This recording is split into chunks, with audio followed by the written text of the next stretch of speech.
Perkenalkan, nama saya Ida Bagus Gede Wahyu Perdana Putra, NPM 360. Baik, di sini saya akan menjelaskan materi yang pertama, yaitu global marketing. Dengan adanya kemajuan teknologi saat ini, pemasaran global menjadi salah satu faktor penting bagi setiap perusahaan untuk memasuki pasar global. Selain itu, pemasaran global juga digunakan oleh perusahaan internasional untuk meningkatkan daya beli konsumen terhadap produknya, yang nantinya akan berpengaruh juga terhadap kelangsungan perusahaan itu sendiri. Strategi pemasaran global meliputi dua pendekatan, yaitu strategi pemasaran standar dan strategi pemasaran yang disesuaikan dengan kondisi negara tempat bisnis perusahaan dipasarkan. Strategi pemasaran dengan pendekatan standar lebih menekankan pada pasar global yang memiliki sifat pelanggan yang homogen. Strategi ini menekankan perusahaan untuk dapat memasarkan produk dan layanan yang sama di seluruh dunia dengan menggunakan identik strategi dengan biaya yang rendah dan margin yang lebih tinggi. Global marketing atau pemasaran global adalah kegiatan pemasaran oleh perusahaan yang mempunyai bisnis dengan strategi pemasaran pasar maupun produk yang sama di berbagai negara lain. Atau sederhananya, pemasaran global adalah kegiatan pemasaran yang melakukan operasinya melalui beberapa negara dan melewati batas-batas lebih dari satu negara. Manajemen pemasaran global adalah disiplin ilmu universal yang dapat diterapkan di mana saja. Kebiasaan pemasaran bervariasi dari satu negara ke negara lain. Fokus pentingnya pemasaran global adalah proses memfokuskan sumber daya dan sasaran dari sebuah perusahaan terhadap peluang pemasaran global.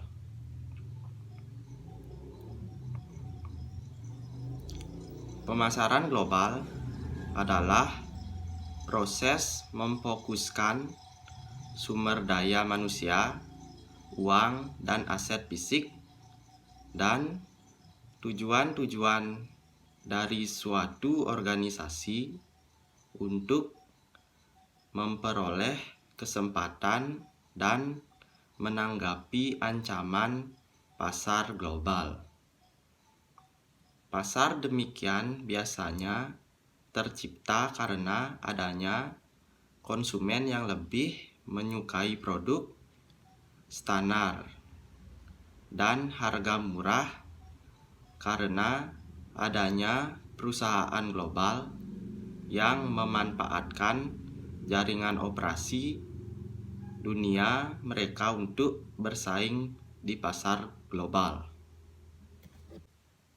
Pemasaran global memiliki sebuah tujuan, yaitu untuk meningkatkan kompetensi para pelaku usaha untuk pelaku bisnis supaya dapat mencari ide-ide dan ilmu-ilmu baru dalam hal penjualan produk pada masyarakat. Nantinya kompetensi tersebut akan dapat terlihat dengan jelas mana pelaku usaha yang berkompeten dan mana pelaku usaha yang kurang berkompeten. Pelaku usaha yang memiliki kompetensi yang memadai, maka nantinya pelaku usaha tersebut akan dapat menarik minat pembeli. Jika dapat menarik minat para pembeli, maka secara otomatis akan mendapatkan keuntungan atau laba yang lebih banyak. Contoh perusahaan yang sudah menyentuh pasar global yaitu Sido Muncul. Perusahaan yang berawal dari industri jamu rumahan di Semarang pada tahun 1951 telah menyentuh pasar ASEAN, Hong Kong, Timur Tengah, Australia, Eropa, dan bahkan Afrika. Sido Muncul membawa 250 produk unggulan ke pasar global dan telah berhasil menjadi merek terkenal oleh komunitas global. Perusahaan ini memiliki proses panjang dalam memperluas pasar, di mana negara-negara lain masih memandang sebelah mata di hadapan obat-obatan herbal. Tetapi tantangan ini dapat dikelola dengan membangun pabrik dengan standar internasional untuk suplemen makanan, dan Sido muncul melalui kategori ini. Selanjutnya yaitu dimensi-dimensi utama dalam pemasaran global. Yang pertama, lingkungan pemasaran global. Yang kedua, segmentasi pasar global. Yang ketiga, pemasaran dengan sasaran global. Yang keempat, merumuskan strategi dan rencana pemasaran global. Yang kelima, bauran pemasaran global. Yang terakhir yaitu mengelola dan memimpin usaha pemasaran global. Pemasaran yang sukses tergantung pada seberapa kuat hal itu bertumpuan pada hal-hal yang fundamental. Tetapi bukan berarti semua prinsip marketing adalah sama. Yang berbeda membutuhkan taktik yang berbeda. Mengetahui perbedaan ini sama juga mengetahui perbedaan antara sukses dan gagal. Sekian materi yang saya sampaikan. Materi selanjutnya akan dipaparkan oleh rekan saya. Terima kasih.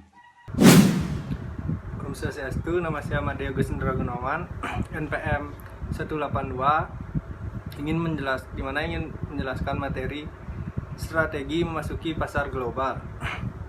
Di mana strategi pasar global melakukan ekspor dan impor, membuka kantor perwakilan atau cabang pembentukan sebuah anak perusahaan yang dimiliki sepenuhnya disebut sebagai greenfield venture atau usaha ladang hijau. Tindakan ini merupakan sebuah proses yang kompleks dan berpotensi akan memakan biaya besar. Tetapi strategi ini memiliki keunggulan karena memiliki kontrol maksimum kepada perusahaan, sehingga jika berhasil berpotensi memberikan laba di atas rata-rata. Yang ketiga, mengeluarkan lisensi asing atau kontrak manufaktur dan alih teknologi. Perusahaan pemberi lisensi atau lisensor membuat persetujuan dengan menerima lisensi bahwa lisensi memperoleh hak untuk menggunakan proses atau teknologi produksi, merek dagang, paten, dan sebagainya, dengan membayar fee atau royalti kepada lisensor.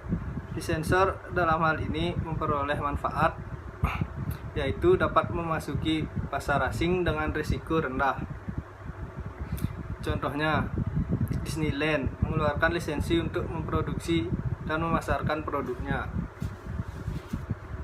Yang keempat ada melakukan franchising, yaitu bentuk kerjasama tertulis antara pihak franchisor dan franchise diberi hak untuk mendistribusikan produk atau jasa tertentu dalam periode dan wilayah tertentu, serta cara-cara yang ditentukan oleh franchisor, contohnya McDonald, KFC, dan lain-lain.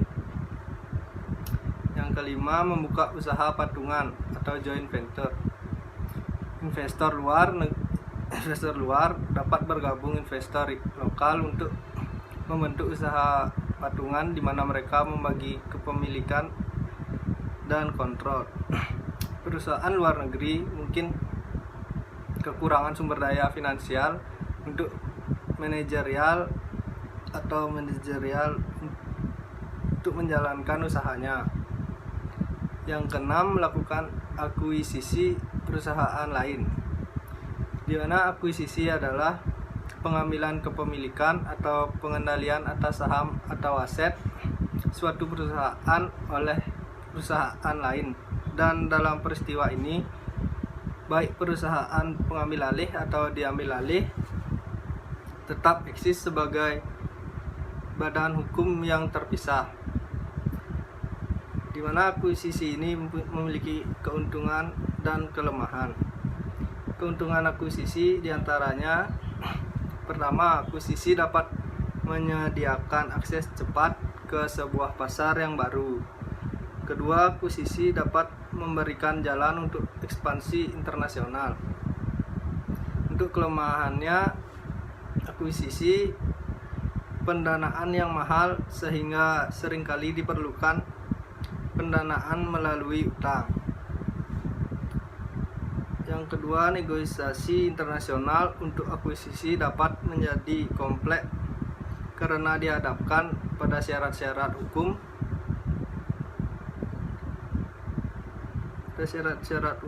dan perundang-undangan di negara tuan rumah, dan perusahaan sasaran dan mendapatkan informasi yang tepat untuk menegosiasikan perjanjiannya.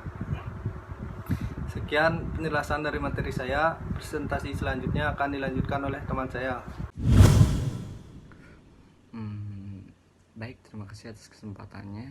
Di sini saya akan melanjutkan presentasi dari teman saya. Sebelumnya saya memperkenalkan diri terlebih dahulu. Nama saya Putu Panji Satriana Tayunana, NPM 310. Di sini saya akan menjelaskan tentang apa sih faktor pendorong dan penghambat bisnis global. Jadi di sini kekuatan yang mendorong itu ada kebutuhan pasar, teknologi, biaya, mutu, komunikasi, dan transportasi.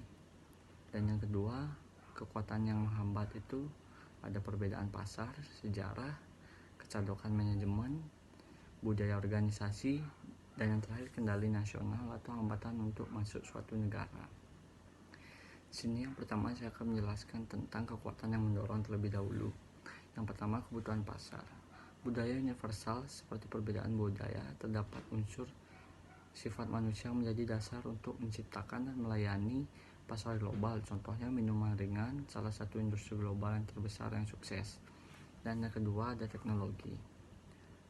Kenyataan komersial yang baru ini munculnya pasar global untuk produk konsumen standar dalam skala yang belum pernah dibayangkan. Ada kekuatan yang amat besar yang mendorong dunia ke arah menyatunya hal-hal yang sudah umum, dan kekuatan itu adalah teknologi. Dan di sini yang ketiga adalah biaya. Keseragaman dapat menurunkan biaya riset, rekayasa, desain, kreatif, dan produksi di semua fungsi bisnis, dari rekayasa sampai pemasaran dan administrasi. Selanjutnya ada mutu. Volume global menghasilkan penerimaan dan mutu operasi yang lebih besar untuk mendukung mutu desain dan pembuatan. Dan yang terakhir adalah komunikasi dan transportasi. Revolusi informasi memberikan kontribusi pada berkembangnya pemasaran global. Dan sekarang yang kekuatan yang menghambat. Di sini yang pertama, kekuatan yang menghambat ada perbedaan pasar. Dalam setiap kategori produk, perbedaan masih cukup banyak diantaranya batas negara dan budaya-budaya yang memerlukan adaptasi dari beberapa unsur bauran pemasaran. Dan yang kedua adalah sejarah. Sejarah merek dagang mungkin memerlukan strategi pemasaran khusus dan berbeda, serta di setiap negara perlu penentuan posisi tersendiri. Dan yang ketiga, kecocokan manajemen. Dalam banyak hal, produk dan kategori merupakan calon untuk globalisasi, tetapi manajemen tidak menangkap kesempatan tersebut. Dan selanjutnya, budaya organisasi. Di sini budaya organisasi perusahaan global yang sukses adalah pemasar yang telah belajar cara memadukan visi global dan perspektif dengan inisiatif dari masukan pasar lokal. Hal ini sulit dilakukan oleh perusahaan. Dan terakhir adalah kendali nasional atau hambatan untuk masuk suatu negara. Setiap negara melindungi perusahaan lokal dan kepentingannya dengan memegang kendali terhadap akses pasar dan jalan masuknya. Sekian, terima kasih. Perkenalkan, nama saya Inyaman Megi, NPM 431. Di sini akan melanjutkan presentasi dari teman saya, yaitu perdagangan luar negeri. Pengertian perdagangan internasional merupakan hubungan kegiatan ekonomi antar negara yang diwujudkan dengan adanya proses pertukaran barang atau jasa atas dasar sukarela dan saling menguntungkan. Perdagangan internasional dapat juga diartikan perdagangan yang dilakukan oleh penduduk suatu negara dengan penduduk negara lain atas dasar kesepakatan bersama. Manfaat perdagangan internasional. Yang pertama ada efisiensi. Melalui perdagangan internasional, setiap negara tidak perlu memproduksi semua kebutuhannya, tetapi cukup hanya memproduksi siapa yang bisa memproduksinya dengan cara yang paling efisien dibandingkan dengan negara-negara lain. Yang kedua ada perluasan konsumsi dan produksi. Perdagangan internasional juga memungkinkan konsumsi yang lebih luas bagi penduduk suatu negara. Yang ketiga ada peningkatan produktivitas. Negara-negara yang berspesialisasi dalam memproduksi barang tertentu akan berusaha meningkatkan produktivitasnya. Dengan demikian, mereka akan tetap unggul dari negara lain dalam memproduksi barang tersebut. Dan yang keempat ada sumber penerimaan negara. Dalam perdagangan internasional juga bisa menjadi sumber pemasukan kas negara dari pajak-pajak ekspor dan impor. Dan yang bagian B itu ada kebijakan perdagangan internasional. Kebijakan perdagangan internasional setiap negara berbeda dengan negara lain.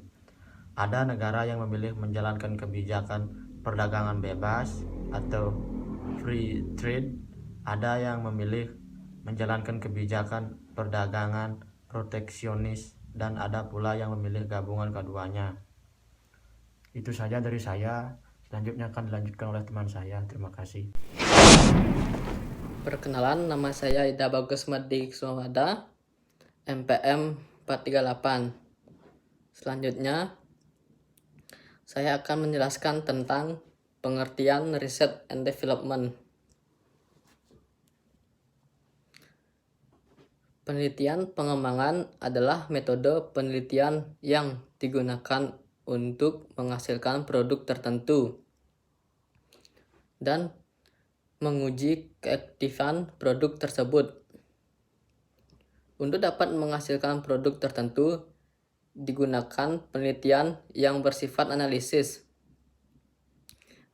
kebutuhan dan untuk menguji keefektifan produk tersebut.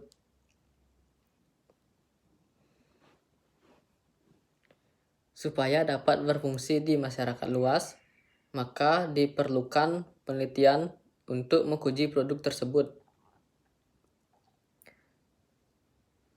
Jadi penelitian pengembangan bersifat longitudinal atau bisa bertahap, bisa multi-year. Sesuai dengan namanya, research and development dipahami sebagai kegiatan penelitian yang dimulai dengan riset dan diteruskan dengan development.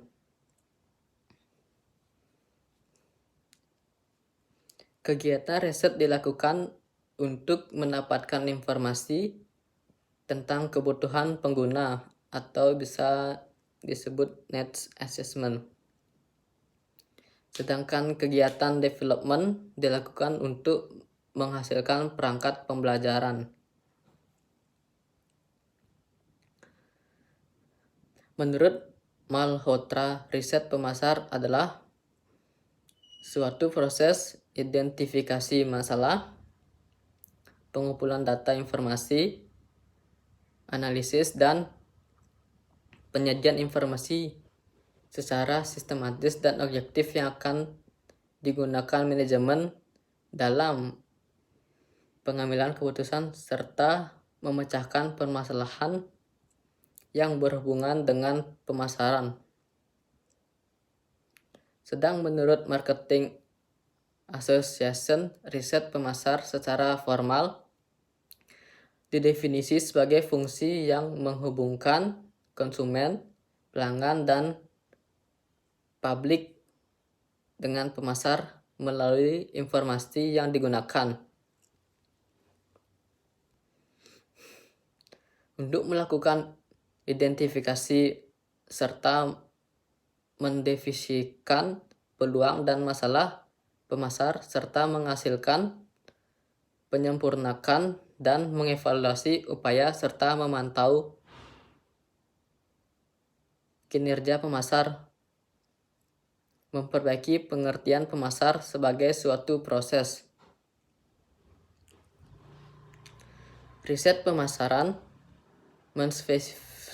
menspesifikasi informasi yang dibutuhkan dalam memecahkan permasalahan, mendesain metode pengumpulan informasi, data pengelola, dan mengimplementasi proses pengumpulan data, menganalisis hasilnya, dan mengkomunikasikan temuan-temuan dan implikasinya. Secara lebih ringkas, riset pemasar adalah suatu proses perencanaan, pengumpulan, dan analisis data yang relevan dengan pengambilan keputusan pemasaran dan mengkomunikasikan hasil analisis tersebut kepada manajemen.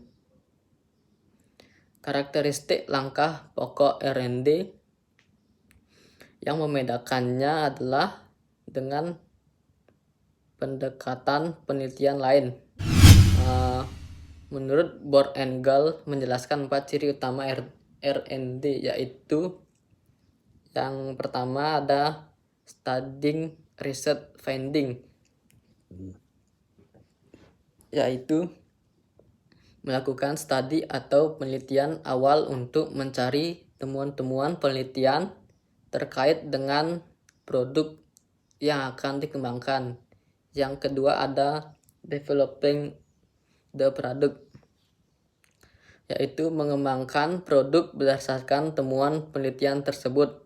Yang ketiga ada field testing, yaitu dilakukannya uji lapangan dalam setting atau situasi senyata di mana produk tersebut nantinya digunakan. Yang terakhir ada revising, yaitu melakukan revisi untuk memperbaiki kelemahan-kelemahan yang ditemukan dalam tahap-tahap uji lapangan. Selanjutnya dilanjutkan oleh teman saya. Perkenalkan, saya Igede Suwandaro, NPM 260. Baiklah, di sini saya akan melanjutkan materi selanjutnya, yaitu tujuan penelitian pengembangan. Jadi pada tujuan penelitian dan pengembangan biasanya berisi 2 informasi, yaitu masalah yang akan dipecahkan dan spesifikasi pembelajaran. model atau perangkat yang akan dihasilkan untuk memecahkan masalah tersebut. Jadi tujuan penelitian pengembangan adalah untuk mengembangkan model atau produk yang efektif guna memenuhi kepentingan kegiatan program tertentu pada instansi tertentu pula. Selanjutnya, agar produk sesuai dengan tujuan yang diharapkan, maka model atau produk tersebut diuji coba di lapangan dan kemudian direvisi. Kelebihan dari penelitian pengembangan, yang pertama, pendekatan penelitian. Pengembangan mampu menghasilkan suatu model atau produk yang memiliki nilai validasi tinggi karena produk tersebut dihasilkan melalui serangkaian uji coba di lapangan dan divalidasi oleh para ahli. Yang kedua, pendekatan penelitian pengembangan merupakan penghubung antara penelitian yang bersifat tertulis dengan penelitian yang bersifat praktis. Yang ketiga, metode penelitian yang ada dalam penelitian dan pengembangan cukup komprehensif, mulai dari metode deskriptif, evaluatif, dan eksperimen. Jadi itu kelebihan penelitian pengembangan. Adapun kelemahan dari penelitian pengembangan yaitu yang pertama, pada prinsipnya penelitian dan pengembangan memerlukan waktu yang relatif panjang karena prosedur yang harus ditempuh relatif kompleks. Dan yang kedua, pendekatan penelitian pengembangan dapat dikatakan penelitian here and now karena tidak mampu digeneralisasi secara utuh karena permodalannya pada sampel bukan pada populasi. Jadi itulah materi dari tujuan penelitian pengembangan. Materi selanjutnya akan dilanjutkan teman saya. Terima kasih. Perkenalkan, nama saya Anakgo Matudisna Wiguna, NPM 229. Di sini saya akan mempresentasikan prosedur penelitian pengembangan. Prosedur penelitian pengembangan akan memaparkan prosedur yang ditempuh oleh peneliti atau pengembang dalam membuat produk. Produk pengembangan berbeda dengan model pengembangan dalam memaparkan komponen rancangan produk yang dikembangkan. Dalam prosedur menjelaskan secara analisis fungsi komponen dalam setiap tahapan pengembangan produk dan menjelaskan hubungan antar komponen dalam sistem. Dalam keperluan penelitian dan pengembangan, seorang peneliti harus memenuhi langkah-langkah prosedural yang biasanya digambarkan dalam suatu gambar alur dari awal hingga akhir. Penelitian dapat dibagi menjadi dua. Yang pertama, penelitian murni. Penelitian dasar disebut juga penelitian murni atau penelitian pokok adalah penelitian yang diperuntukkan bagi pengembangan suatu ilmu, pengetahuan, teori-teori yang ada atau menemukan teori baru. Penelitian yang dilakukan memiliki tujuan pengembangan ilmu pengetahuan tanpa memikirkan pemanfaatan langsung dari hasil penelitian tersebut. Penelitian justru memberikan sumbangan besar terhadap pengembangan serta pengujian teori-teori yang akan mendasari penelitian terapan. Penelitian murni juga dibedakan menjadi 3. Yang pertama, penelitian dedukatif, yaitu penelitian yang bertujuan menguji teori pada keadaan tertentu. Yang kedua, penelitian indukatif, yaitu penelitian yang bertujuan untuk mengembangkan teori atau hipotesis melalui pengungkapan fakta. Yang ketiga, penelitian terapan. Kegunaan penelitian terapan adalah pemanfaatan atau penerapan ilmu pengetahuan pada isu-isu praktis tertentu, seperti untuk menjadi persoalan kebijakan atau sosial problem solving. Pada penelitian terapan, penggunaan teori kurang dipentingkan dibandingkan dengan pencarian solusi untuk masalah yang akan ditangani. Pada umumnya, penelitian terapan adalah jenis penelitian terapan antara lain action research, social impact assessment, and evaluation research. Sekian presentasi dari saya ucapkan terima kasih. Analisis kompetitif adalah perbandingan strategi kompetitor Anda yang juga dapat digunakan untuk mengevaluasi kekuatan dan kelemahan beragam pendekatan, kegiatan, pemasaran, dan dalam sebuah industri dan dalam bidang bisnis. Analisis kompetitif juga membantu sebuah bisnis dalam menentukan potensi keuntungan dan hambatan dalam pasar yang mengandung suatu produk atau kelayakan atau layanan tertentu, dan secara umum membantu sebuah bisnis dan memantau bagaimana metode kompetitor langsung di dalam direct kompetitor maupun kompetitor tidak langsung dalam mengeksekusi strategi mereka di dalam bidang seperti pemasaran. 1.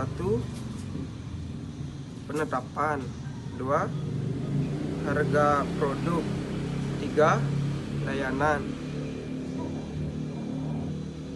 maupun kegiatan distribusi keuntungan. Menerapkan analisis kompetitif terhadap bisnis biaya, yaitu alasan utama tentu saja karena persaingan dan akan sangat sulit bersaing bila Anda tidak mengenali siapa kompetitif Anda. Kekuatan dan kelemahan mereka akan sangat sulit bersaing bila Anda tidak mengenali siapa kompetitor Anda. Kekuatan dan kelemahan mereka hingga strategi yang digunakan bila menjual produk. Analisis kompetitif akan membantu Anda dalam hal ini. 1. Membuat keputusan pemasaran yang lebih tepat. 2. Mengidentifikasi tren industri dengan lebih komprehensif dan jelas. 3. Membuat tolak ukur untuk diri Anda sendiri sebagai sebuah pengusaha. 4. Menentukan strategi penerapan harga. 5.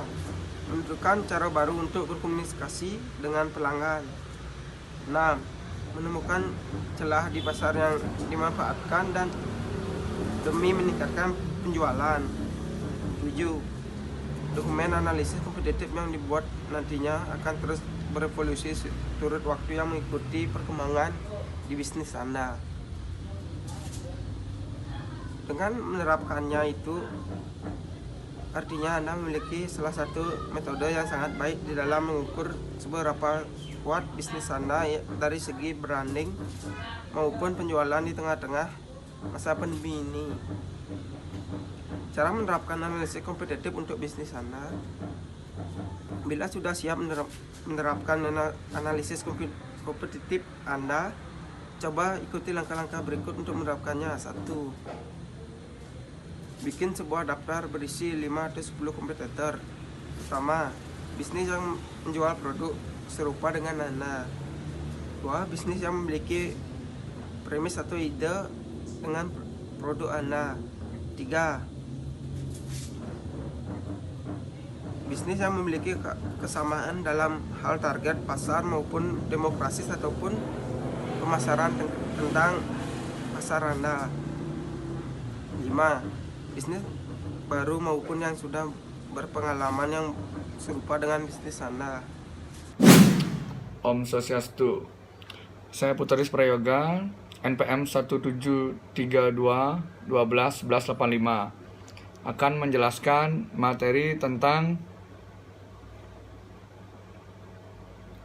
analisis kompetitif yang efektif. Agar bisnis kecil Anda sukses, Anda perlu mengetahui sebanyak mungkin mengenai pesaing Anda, sebagaimana Anda mengetahui mengenai perusahaan Anda dan para nasabah. Pemilik bisnis kecil yang membuat kesalahan dengan menunda hingga pesaing membuka toko di seberang jalan dan menghasilkan banyak laba lebih sedikit selagi mencari tahu siapa dan apa yang dihadapinya. Sebuah analisis kompetitif memungkinkan Anda mengenali pesaing dan mengevaluasi kekuatan dan kelemahan mereka. Dengan mengetahui tindakan pesaing, Anda akan mempunyai pemahaman lebih baik mengenai produk dan jasa apa saja yang Anda sebaiknya tawarkan. Bagaimana Anda dapat memasarkan mereka secara lebih efektif dan bagaimana Anda memposisikan bisnis Anda. Analisis kompetitif adalah proses tanpa henti yang selalu mengumpulkan informasi mengenai pesaing Anda. Lihatlah bagaimana mereka menyajikan diri mereka sendiri pada pameran-pameran dagang. Bacalah mengenai mereka dalam penerbitan perdagangan di industri Anda. Berbicaralah dengan nasabah Anda untuk melihat bagaimana pendapat mereka mengenai produk atau jasa kompetitif. Langkah 1. Kenali persaingan Anda. Setiap bisnis mempunyai pesaing dan Anda perlu meluangkan waktu untuk melihat siapa saja yang dapat dihubungi nasabah Anda untuk memperoleh produk atau jasa yang memenuhi kebutuhan yang sama. Melihat apa lagi yang akan dibeli nasabah Anda untuk menyelesaikan tugas ini. Misalnya, bingo yang lain, situs game web lainnya, aula bingo dan jalan yang sama. Dan segala bisnis yang lain bersaing untuk menghasilkan uang dari waktu santai. Berikutnya, perusahaan yang saat ini mendominasi pasar Anda, mereka mungkin adalah orang-orang yang akan Anda hadapi ketika Anda mencoba mencari nasabah baru. Mereka mungkin adalah orang-orang yang akan Anda hadapi ketika Anda mencoba mencari nasabah baru kembali. Jika Anda seorang penjual bunga, pesaing adalah semua penjual bunga lain di sekitar Anda. Jika Anda seorang konsultan komputer, pesaing adalah semua konsultan lain dengan kekhususan yang sama.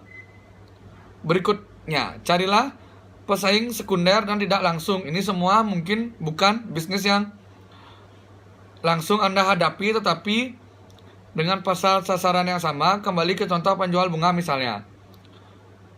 Pesaing Anda mungkin hanya toko bunga mawar yang kecil saja. Atau mungkin bisa pengiriman bunga berskala nasional.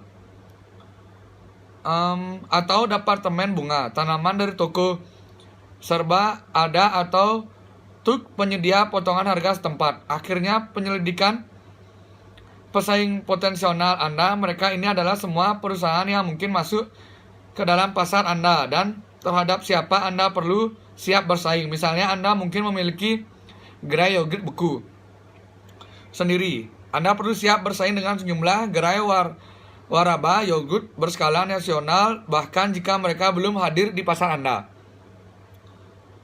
Langkah kedua, lakukan analisis terhadap kekuatan dan kelemahan.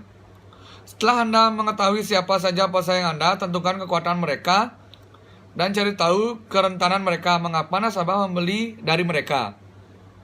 Apakah karena harga, nilai, pelayanan, atau kenyamanan? Reputasi, fokuskan terutama pada kekuatan dan kelemahan yang dirasakan.